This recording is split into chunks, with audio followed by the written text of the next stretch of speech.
A parent's worst nightmare is the loss of their child. It's a dark feeling, something that truly terrorizes the soul. On a cold day in December, just before the winter solstice, Arnold and Marie were met with that very feeling.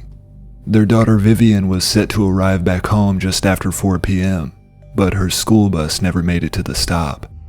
Marie began to worry when she saw it halt at the end of the street, dropping off the neighbor kid at the driveway after theirs.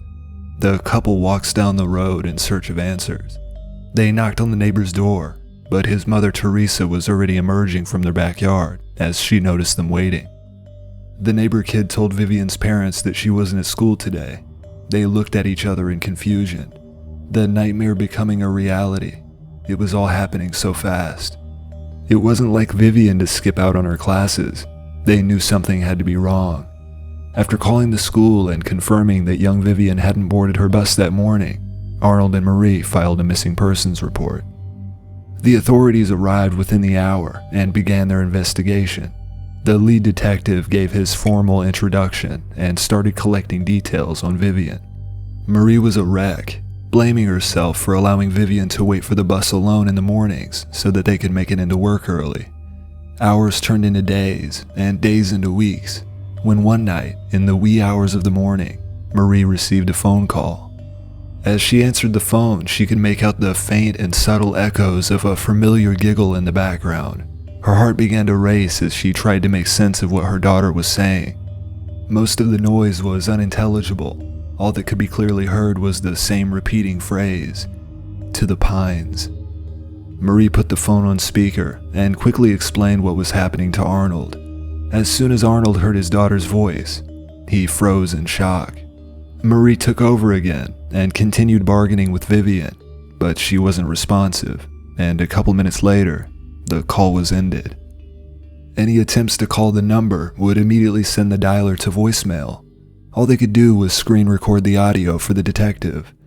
Night after night, the calls would come in.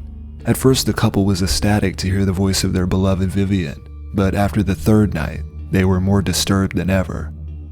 Initially, the detective cited the possibility of it being a recording, but after examining multiple calls, he determined that wasn't possible. Arnold began to drink heavily as a coping mechanism to his now hellish life. Another night ending, the phone ringing once more, Arnold finally snapped. "She's haunting us, Marie. She wants you to know."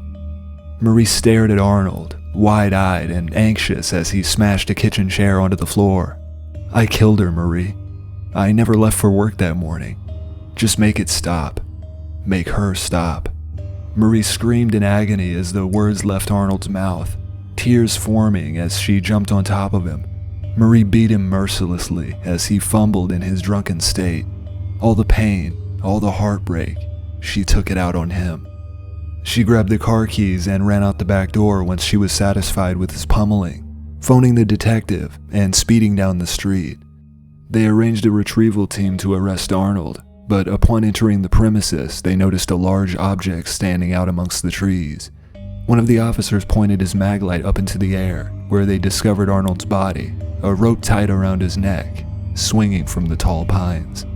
The remains of young Vivian were never found, but after the death of Arnold, all the calls stopped. The property was converted into a historical building following the tragedy.